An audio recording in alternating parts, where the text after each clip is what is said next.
Welcome to Parlamento YouTube series conducted by Sri Lanka Press Institute.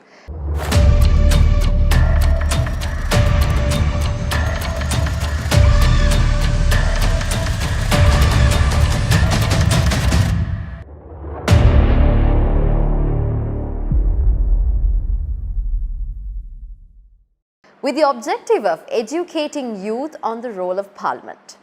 And welcome to the second episode on the English series, where today we're going to discuss about the role of Parliament about sustainable development.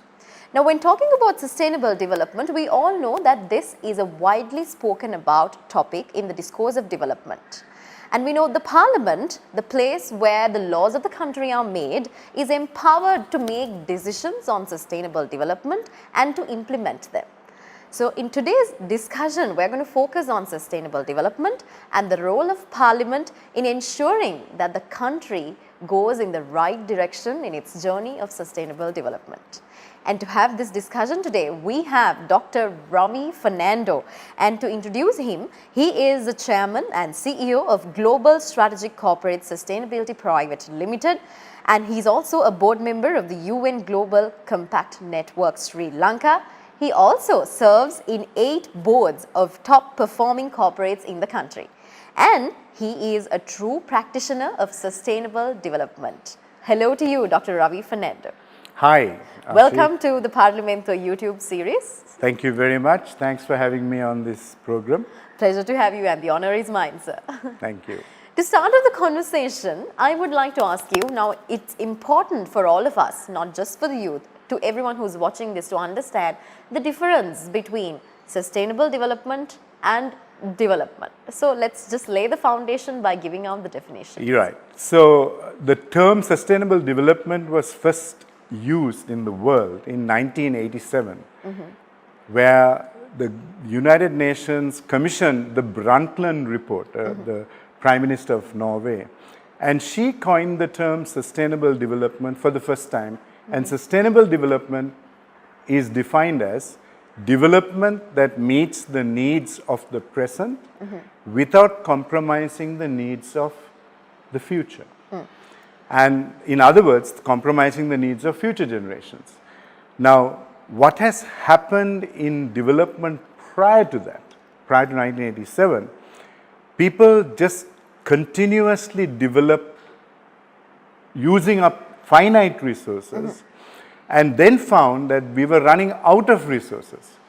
And as a result of that, future generations were obviously left without the resources that should have been left for them. So the major difference between development and sustainable development is sustainable development focuses on the management of resources in such a manner that there will be adequate resources, regeneratable resources, so that in the future generations will also have them. So that would be my simple answer to the difference between the two. But I must also mention that majority of the development in the world today is development in terms of economic growth, as opposed to sustainable development, which looks at economic, environmental and social issues. Thank you so much for that answer, sir. And I would like to ask you now, this sustainable development is a concept that came into practice. But before this whole term of, these are big words that come in as big concepts and theories at times. But is this a foreign concept that came into Sri Lanka, or in Sri Lanka, did we have this practice in the past in other terms? I think that's an excellent question, Ashi, because Sri Lanka and Asia have had leaders who have practiced sustainable development, even though it was not called sustainable development. That's right. I would say going back to the 11th century.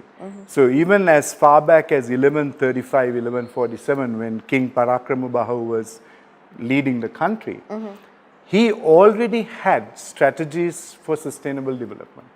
So I must say, even though in 1987 everyone started talking about sustainable development, to a lot of Asian civilizations, which are, Sri Lanka has a history of nearly 2,500 years. we've had sustainable development ingrained in our systems, ingrained in our policies, ingrained in national development.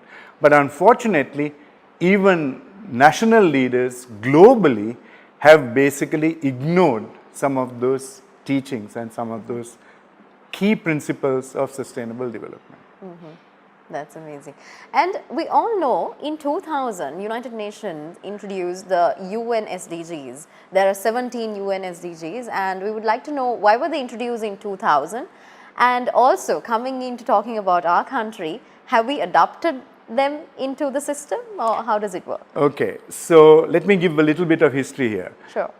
In 2000, Kofi Annan, who was then the UN Secretary General, began to realize that the world was going in a very wrong direction because most nations were measured in terms of GDP growth. Right, yes. And GDP growth is probably the worst indicator if you only, because GDP growth measures only economic development. And he wanted to bring sustainable development into the system, which meant that when a country is measured, you also look at its environmental development and its environmental resource management and also social development, social progress of the population. So we call that the triple bottom line, right, of economic, environmental and social, or people, planet and profit. So basically what the Kofi Annan did was launched at that time in 2000 what was known as the Millennium Development Goals. And there were only 8 goals. Right. So he kept them for 15 years between 2000 and 2015. And sadly, out of the 8 goals, they only achieved 2 of them. In other words, 6 of them were not achieved. So then in 2015, when they had the Paris Agreement, they actually increased the number of goals from 8 goals to 17 goals. Now, I would have thought if you achieve 2 out of 6, maybe the next time round you might maybe look at a lower figure to go for. So now there are 17 goals, and in terms of these 17 goals, most countries now have to report progress versus these 17 goals. Now, unfortunately, because people haven't really understood the term sustainability and sustainable development well enough, people have seen this as a tick in the box exercise, and everyone wants to simply say, did something, did something, did something, and they are ticking the box on 17 goals. And my understanding of this whole subject is that majority of the nations are falling backwards on sustainable development. And research was published in 2020 by the United Nations Environmental Program, which showed that in terms of the 17 Sustainable Development Goals by 2020, which they were launched in 2015, they should have been achieving almost 100% of what should have been achieved by 2020. But they were 67% off the target for what they should have achieved in 2020, which means for us to achieve the Sustainable Development Goals now, we have to achieve first the 70% that we missed, and then achieve 100% of the goals between 2020 and 2030.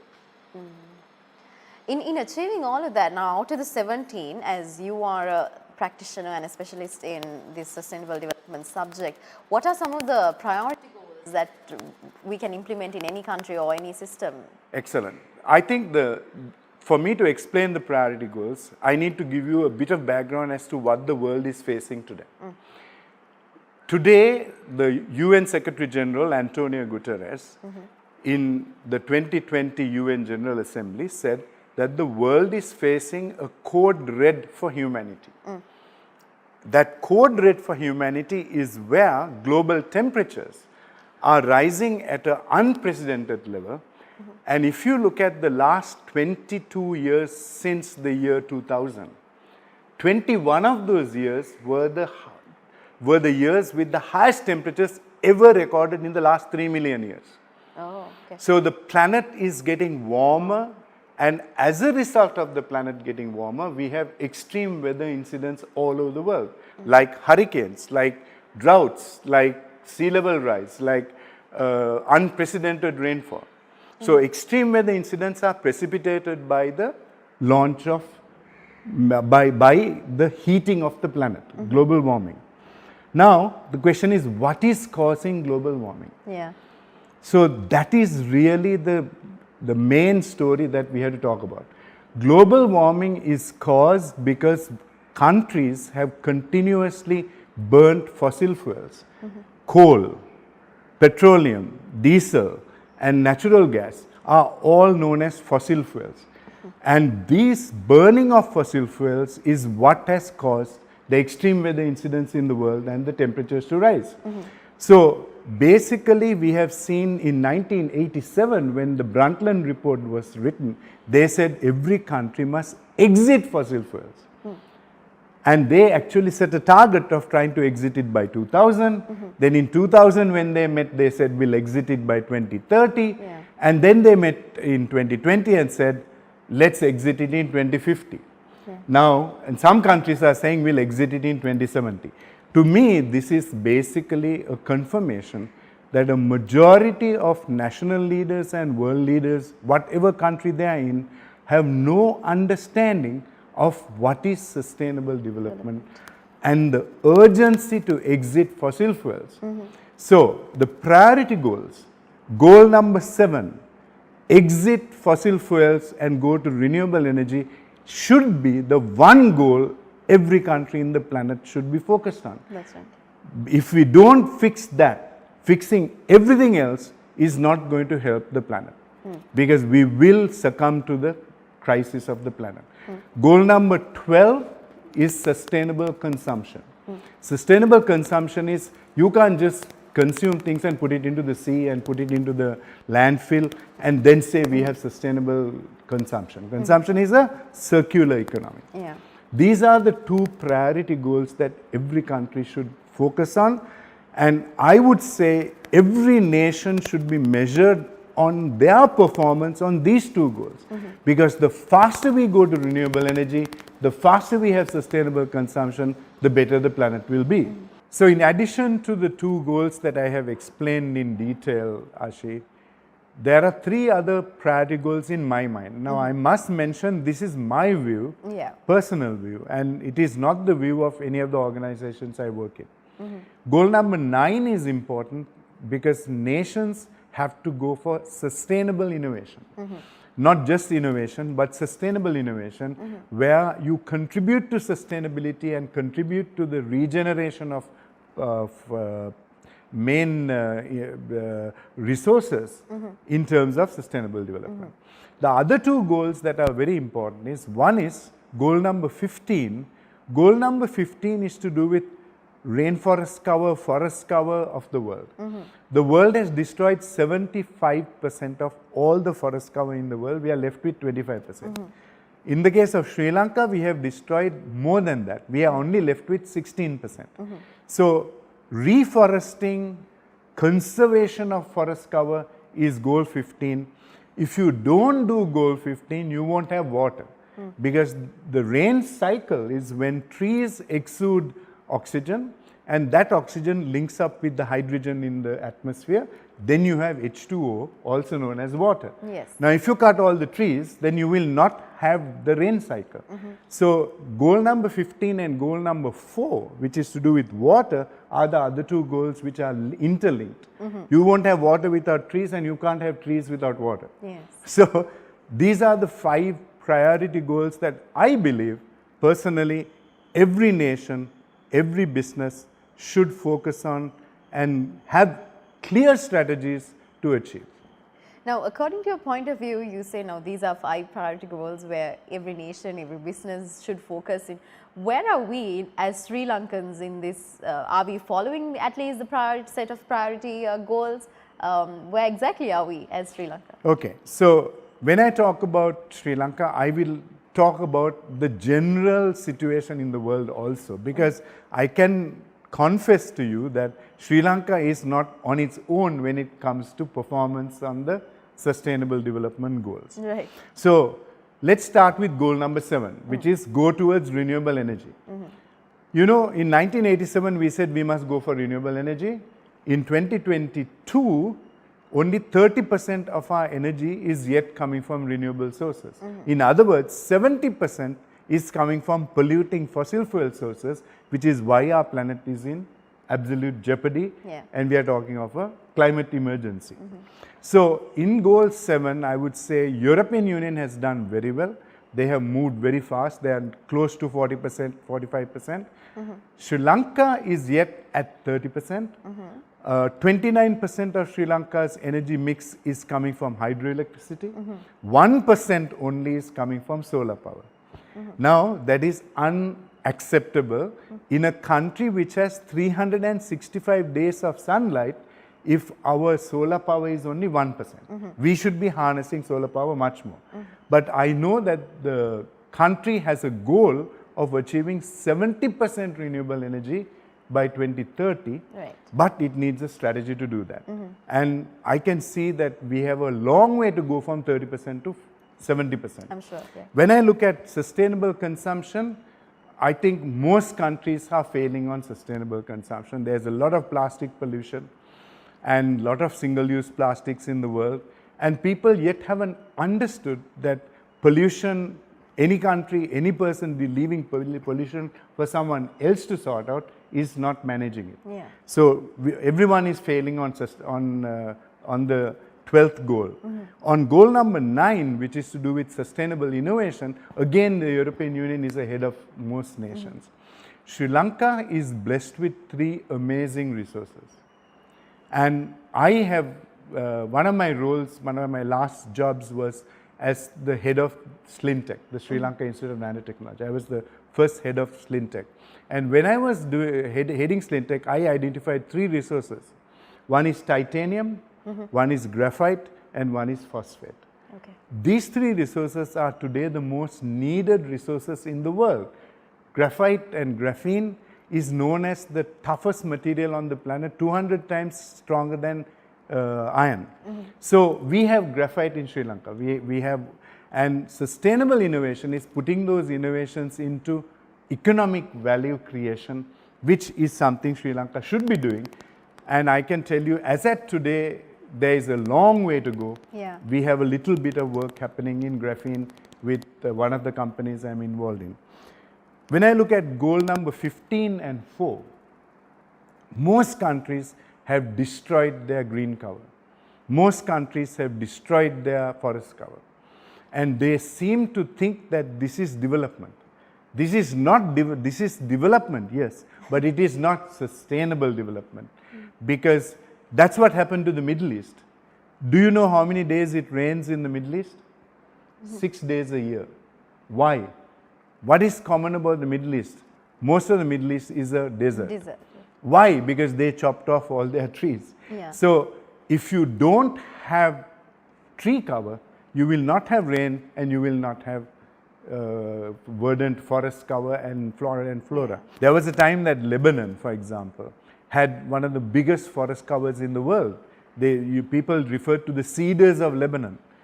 And unfortunately, during the Egyptian time, they cut all these trees down to make boats. Now they have boats and no trees. So we have to understand that sustainable development is also protecting your forest cover. We must protect a minimum of 30% of our forest cover if we are to achieve sustainable development. Sri Lanka's forest cover is now down to 16%. So there's a massive job to increase that from 16% to 30%. Of course. And then hold it at 30% and grow forward. So these are the 5 goals, and I've given you a very quick analysis of where Sri Lanka is on some of these goals. I honestly believe that Sri Lanka should focus on these goals and first get them right. And the most important goal at this point in time for Sri Lanka is getting goal 7 right, which is renewable energy. Because if Sri Lanka had driven the renewable energy agenda 10 years ago, we wouldn't be having petrol requirements, we wouldn't be having diesel queues, because we would have had renewable energy solutions for all our energy needs. Sri Lanka should be 100% renewable energy driven nation. And we have now advanced solar panels, advanced solar batteries. We can use floating solar. Sri Lanka has 30,000 water bodies and 103 rivers. We have enough and more space to put floating solar in these areas. And the new combination is wind power, solar power with batteries, which can store the energy in the mornings and use it in the nights.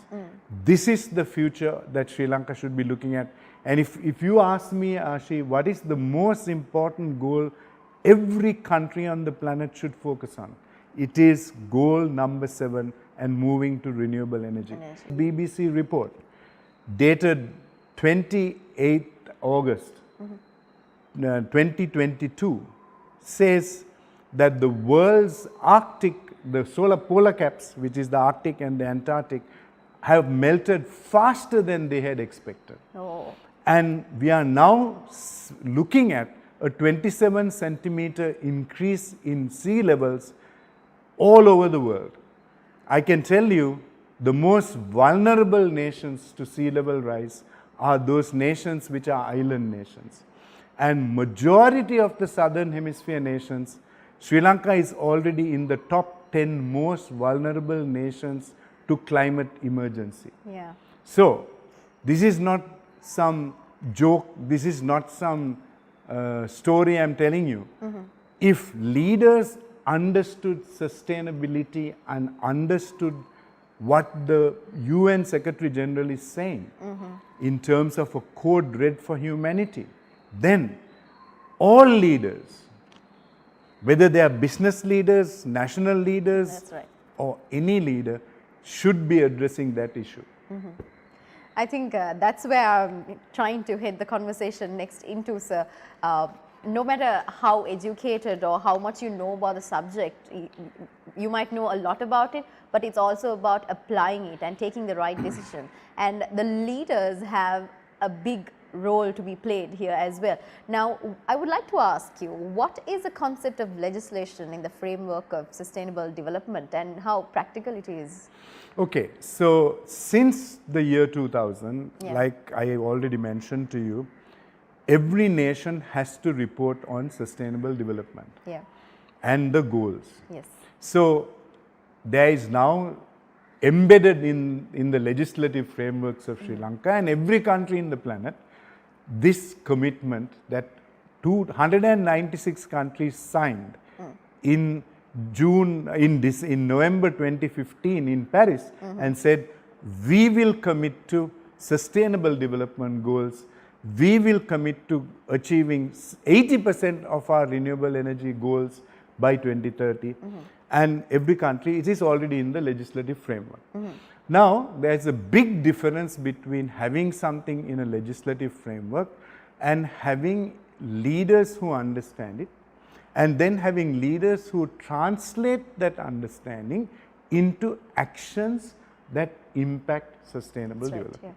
So there's a massive gap between having legislative, having laws in place, having it embedded in the legislative frameworks, having nations delivering and reporting, because the easiest thing on the planet is to report something and simply say, I didn't do it or I did it. Reporting progress is another story, right? So I think the answer to your question is the legislative framework in terms of sustainable development since 2000 and 2015, when all nations signed to it, have been basically committed. And every nation is supposed to report on sustainable development progress every quarter. But I already gave you a figure. I said, as at 2020, nations are 67% of the target. So what it's telling you and telling me is, though there are targets, though there are goals, though there are commitments, that the amount of attention paid to achieving them has not been done. And there aren't really, and this is not a criticism of Sri Lanka only. This is of the whole world. The 67% off target is the whole world is off the target. That's right? So legislative, you can always have laws, but getting laws into action and action into real impactful action is two different things. Yeah. According to your point of view, coming into talking about the role of the parliament, because that's where the laws are being made, what can the parliamentarians do to get the sustainable development straightened up? Okay, so what I'm saying now is general to all parliaments in the world. Who is a parliamentarian? A parliamentarian is supposed to be a leader who is representing the interests of his or her constituents at the parliament. Now, in other words, the parliamentarians are the ones who should be most concerned about sustainable development Yes. and most worried about doing the right things in the parliament and making sure that they are looking after the interests of the public, That's right. interests of the people. So are they doing that? To my mind, there are three essential priorities of any parliamentarian anywhere in the world. The first essential fact of a parliamentarian is he or she should first spend time and understand sustainable development and understand what is required in sustainable development, especially in terms of those 5 goals. And having understood, he or she should first practice those goals for himself or for herself. Right. Because no one can ever achieve any sustainable development if they are not walking the talk. They must walk the talk. And you cannot talk if you are not walking the talk. That's right. So I believe that the first thing is parliamentarians must understand the goals, must practice those goals in their own homes, and then start legislating, bringing legislation into the country which help those countries to move forward in sustainable development. And third element is the parliament itself should be a place where the world can look at and say, wow, They're practicing. this is a place where sustainable development is being practiced. That's right. Okay? Yes. So if I take each of those 3 goals, I'll start with the very first one. What percentage of parliamentarians in the world do I think are today understanding the concept of sustainable development? My answer to that would be, why is it that the world is so far off the target on sustainable development? To me, this is a confirmation that the majority of parliamentarians in the world haven't understood sustainable development and the code red for humanity. This is my gut feel. I'm sure. Because the first thing about a 21st century leader is they must understand things through the eyes of science.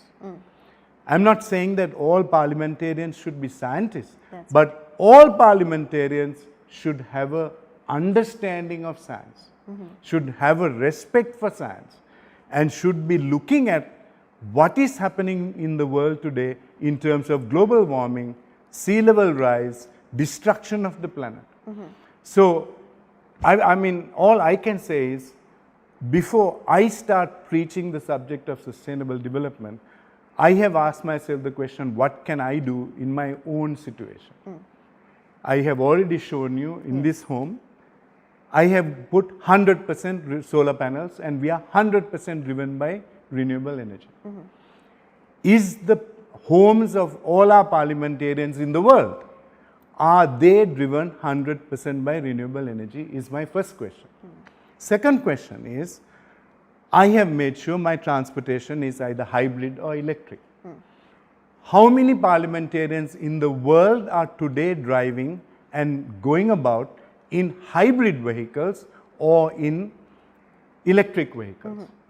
What's the answer? I don't know the answer, but I can take a safe bet that 90% of them are not going in hybrid vehicles and 90% are going in polluting fossil fuel vehicles which are spewing out lot of carbon emissions in terms of diesel vehicles and petrol vehicles. First, you have to practice the subject. That's right. Now the next question is, what are we doing in the parliament? Today, in all the parliaments in the world, what percentage of parliaments are 100% run by renewable energy? Sometimes I have heard people saying, but if we put solar panels on top of our parliament, it might look very ugly. Are we worried about ugly, or are we worried about saving the people of the planet? We have to get our priorities very clear. Yeah. This is not a beauty contest. This is a contest to save the people of the planet. And we have to be serious about this, right? So I think every parliamentarian has to practice sustainable development. Second thing is, I talked about the 5 goals. Yes. I would say every parliamentarian should ask in their constituency, whichever town they work in, whichever community they work in, whichever cabinet position they have they practiced sustainable development for the 5 goals? Have they got the renewable energy sorted out? Have they got sustainable consumption sorted out? Are we yet using plastic water bottles in parliament? That should be banned. Yeah. How can you have plastic water bottles in a parliament if you are talking about sustainable development? Have we got sustainable innovation for Sri Lanka or for any country in the world? Have we increased our forest cover in our constituent, in our area, in our town, in our district? Have we increased forest cover, or are we destroying forest cover? Yeah.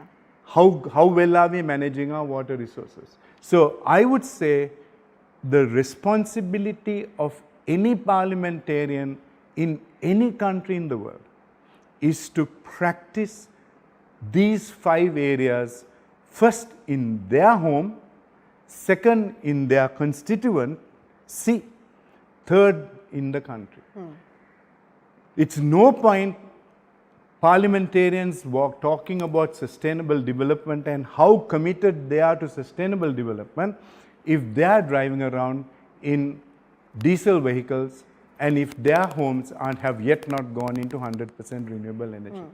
And the parliament should be going for renewable energy. We can put floating solar if they don't want to destroy the look of the parliament. Okay. Yeah. Floating solar is there, Devanna is next to it. We should be having 100% energy coming from floating solar. So to me, there is a huge requirement for the nation to educate on one side its leadership. And when I talk of national leadership, we talk of parliamentarians, cabinet ministers in every country in the world. This is not only talking about Sri Lanka. We need to get business leaders, parliamentarians, cabinet leaders, all understanding sustainable development. That's right. They should all be given also a simple lesson on Science 101. We must realize that if you don't respect science, the danger is your country will be destroyed by leaders who have ignored science. And I can name many countries which have got destroyed because of that. So one country that has got destroyed because its leader didn't respect science is Brazil. Brazil was, until recently, 20% of the world's oxygen because of the Amazon rainforest. Do you know in the last 5 years, Brazil has destroyed the Amazon rainforest to an extent that Brazil today doesn't give even 1% of oxygen to the planet anymore. Why? Because it had a leader who decided that they must cut down the Amazon forest and start planting soybeans. And this is a country which ignored science even when there was COVID-19. Yeah. So the 2 countries which have the highest number of COVID deaths, USA and Brazil, at that time, both countries, the leadership ignored science. So I would say all leaders, including the younger generation of the world, should be all educated on simple science. That's right. Because if we ignore science, we are going to ruin ourselves in the process. Number 2, every one of them should be educated on the subject of sustainable development. And let me give you a simple lesson now. Sustainable development is where you have an economic growth model which is driving economic growth through sustainable innovation, but ensures that you don't sacrifice your environmental resources as you achieve economic growth, that you regenerate your environmental resources in terms of tree cover, forest cover, protect them. And the third element of sustainable development is that as a result of this economic growth model, which is not harming the planet, which is protecting the planet, you must also ensure that the livelihood of people and the progress of human beings is also happening at the same time. Today, the world is in a very strange situation. 1% of the world's population control 52% of the world's resources. That's right, yes. 99% have the balance 48. The bottom 40%, 30% have under 0.5%. So we have an extremely unfair inequality in the world today. So even if people say we are committed to sustainable development in terms of planet and environment, and committed to sustainable development in terms of economic growth, if we drop the ball on people, then we have dropped the ball on all three. And there is a massive need for the poorer people of the world to have equal benefits in terms of economic growth. It's no point only 1% benefiting from all economic growth. So I hope everyone listening in, especially the younger generation, and any future parliamentarian who wants to be a future parliamentarian or a business leader, understand the need for learning science and for need for educating yourself on what is sustainable development. That is definitely a very fruitful answer, sir. Thank you so much for setting the ground. I think throughout this discussion, we've been telling you the importance of sustainable development and what exactly is sustainable development, and we brought forward examples from the globe and where the world also has to lead, and we also brought forward United Nations Sustainability Development Goals, and you mentioned about your point of view on priority goals out of them, and the role of Parliament, the role of leaders and the parliamentarians. And coming into the latter part of the discussion, I think it's important to understand, sir, the role for the common men and the women of the country, especially the ones who are watching. What can we do? Yes, the leaders, they have a role, but we should stop. I think now as Sri Lankans, we have all stopped blaming the leaders for taking decisions and authorities, but we are trying to take action for be responsible for our own actions. So what can we do? What can the common man of the country do to take the country forward in sustainable development? The little action that you can suggest. So I can see two actions. Yeah. First action is what I said at the beginning of the session today. That family, that person must ask the question, am I living a sustainable life? How is my home powered? How am I using forest cover? Am I contributing to forest cover or destruction or not? So firstly, every single one of you must be a leader in your home, must be a leader in your environment, in your place of work. Because at the end of the day, easy thing is for us to blame all the leaders. And actually, you must, the second question is, who is voting the leaders into power? Next time you make a decision to vote for anyone to be a parliamentarian, the first question you should ask is that parliamentarian understanding and committed to basic science? If the answer is yes, vote for them. If the answer is no, you have to find a parliamentarian who understands and talks about science. That's right. Because if they don't talk about science and they say, I will cut down all these trees and I will give you all this land and you can grow vegetables, when the country's tree cover is already at 16%, then you're going to be in trouble. So first thing is, think carefully about a leader that you vote for who understands science. Because finally, the leaders you get are the leaders you vote for. So make sure that you don't make a wrong decision. The leader must understand science and understand sustainable development. Yeah. So what can we do? In our own homes, I think we have to take extra effort to not waste anything that we have on the table. We must make sure that in our homes we go for renewable energy as fast as we can. Because if we don't do that, we are then part of the problem of global warming. And how you manage your resources that you have will give a signal to every one of your neighbors, every one of your friends, how conscious you are about how you manage resources. Are you keeping your lights on? Are you putting lights off? Are you saving the rainwater that comes? Are you using that rainwater well? Are you buying thousands and thousands of clothes, or are you able to reuse the clothes you have? Have you stopped using plastic in your own home? So there are things that every single one of us must do if we are serious about sustainable development. And no point talking about sustainable development. I am saying what is important is walking the talk. That's right. There are enough people who talk the walk. And I have come across thousands of these people. I'm telling you, differentiate between someone who's talking the walk and someone who's walking the talk. Thank you so much, Dr. Ravi Fernando, for giving out all of this information, and it was a very fruitful conversation, and I think the process starts from us, from you and I, and from all of us. Before blaming the authorities, before blaming the leaders, I think if we start the change, I think we are setting an example.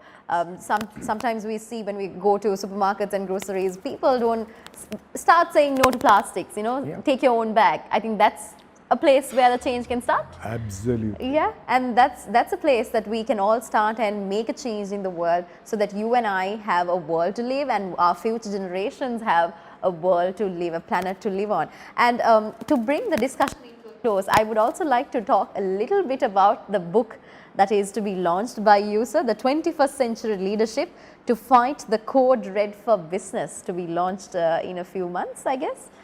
If you would like to say a little bit about it. Yes. So one thing I have realized is that today the world, even though we are in the 21st century, is led by mostly 19th century science denying leaders.